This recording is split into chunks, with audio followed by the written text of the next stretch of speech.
Yo, yo, yo, yo, what's going on YouTube? It's your boy Jared for all things Call of Duty and console gaming. Rep with me. I ain't dropped a video in a while, so I'm gonna just name this one Gaming Update.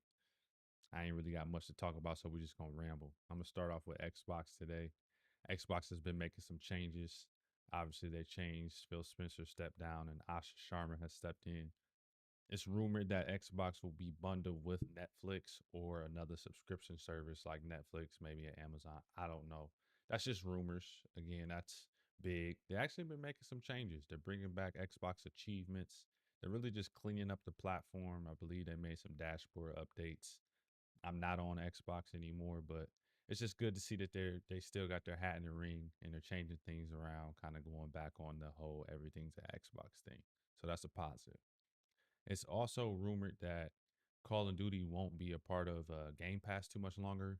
That's the main reason why Game Pass is $30 at this point, simply because of Call of Duty.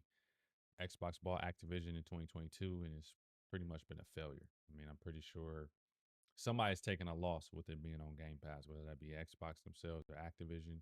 And consumers have been taking a loss because now prices of Game Pass went up from $20 to $30. So taking that off of Game Pass would hopefully make the prices go down, which is a good thing.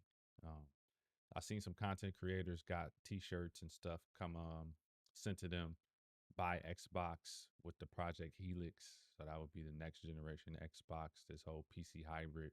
Um, Buzz is swirling. Links are here. They've already confirmed it, and it may be dropping soon. I don't know. Soon as 2026, that may be a stretch, but 2027, maybe towards the holiday season, we might see the next generation Xbox, the next Xbox hardware, which would be pretty cool. So going over to PlayStation, they just raised their prices recently. Um, I don't think it's a big issue. I guess they keep deeming it as economic factors. We know the world has a lot going on right now, all that stuff in Iran, just life itself. Gas prices have increased, a lot of things have increased. So RAM shortages, all that stuff. The biggest thing with PlayStation, they just got to produce really good games. They haven't done that this generation. Everyone's bought into the PlayStation 5, PlayStation 5 Pro. So it's really good hardware, including the Xbox Series X and S, going back to Xbox.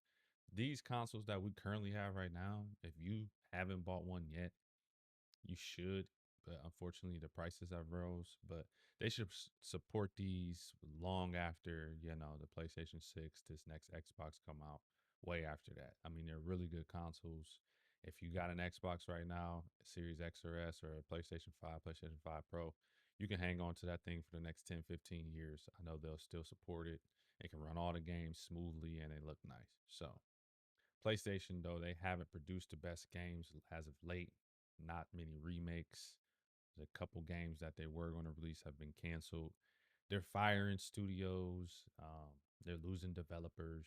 So on the back end of things, PlayStation needs to clean that up. Their hardware has definitely generated sales. We're starting to get leaks about the PlayStation 6. You can check that out on a YouTuber's page. Moore's Law is dead. He's a credible source that has a lot of leaks. Been talking about the PlayStation 6 and the PlayStation 6 Portal, so their handheld device. It might be on par with like Xbox Series S performance as far as how it would perform as a handheld. That would be pretty cool. Xbox already dropped a collab with Asus for their ROG Xbox Ally and Ally X.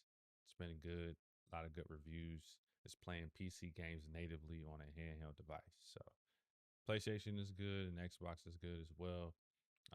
We just want to continue to see improvement, and the next generation of hardware is coming soon. It usually the timeline is every 7 years. So the Xbox and PlayStation dropped in 2020 COVID year.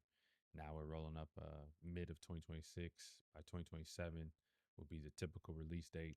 I know that may be pushed back because of the RAM shortage, but um, rolling over into some news about that, the RAM shortage may change. These data centers that were needed to uh, power all these data centers, a lot of the data centers have been uh, changed of plans. May not be making as many. Again, I'm not too informed on it, but I know the data centers draw a lot of power. The power grid's messed up. A lot of people that live locally next to these data centers that they're creating, their power bills have went up, which is a big issue. So it's always about the consumer, always about humans. Um, so that trickles all the way into gaming. So gaming GPUs have been used up, taken off shelves that have a lot of VRAM, so video memory. They've been just selling 8 GB cards. That may change and come back to your more um, higher end graphics cards that PC gamers like to use, the 5090s, whatever they drop next, to 60, 90, whatever it'll be for NVIDIA. And then AMD also has their 9070 XT. They may have another generation or step up with more VRAM in that as well. So PC gamers, they've been doing good, but they still have issues as far as the RAM shortage, and the prices of RAM have been a lot, but hopefully they decrease coming soon and we'll get out of that shortage. So, last thing I want to talk about is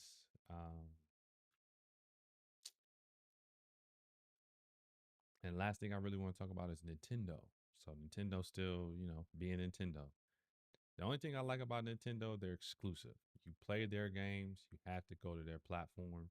So your Mario's, uh, Donkey Kongs, your Zeldas, all that stuff primarily just sticks to Nintendo, which is awesome. I own the PlayStation. I own the Nintendo Switch. I don't have a Switch 2, but apparently they're increasing the prices of the older Switch. So not even the Switch 2. It'll still be $450, but the original Switch, the OLED Switch, and the Switch Lite will be receiving price increases of $50 or $75. I don't know. Again, this is because of economic factors they have to do this. I mean, they didn't increase the Switch 2's price, which is interesting. So they're basically making you kind of move forward. Which, if you play on Nintendo strictly, I mean, you're definitely a niche person that I would know in my sphere. But a lot of people stick to the playing just the Nintendo Switch. It got just the retro games, the classic games, and I enjoy it as well. So I don't have the Switch 2. I just have a Switch, and those games are just fine. But they've increased as well because of quote unquote economic factors. So we'll see how that goes. Nintendo's still doing their thing, and they probably have the highest selling console. Don't quote me on that. Switch 2 still may be the highest selling console ever.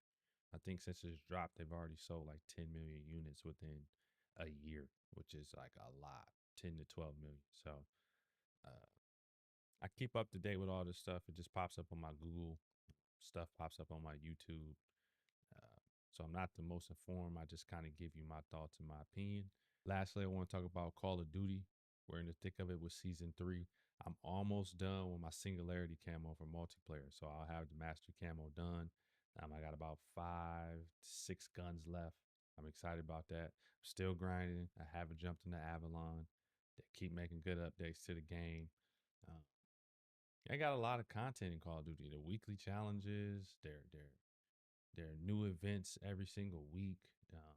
I really don't know a live service game that gives you as much content that Call of Duty does. And again, no one's playing it. It's a dead game. You can go play whatever you want. But as far as content and what Call of Duty's been given, I mean, this is a really good game to me. Again, I'm probably coming from a biased perspective because that's all I play. But I don't have an issue with Duty, and it's been cool to play. So season 3, if for some reason you want to hop in, just hop on. I know I'm repping. And that's all I got for my gaming update today. I appreciate anyone that ever checks this video out. I'm always on. I'm always repping. Y'all have a good one.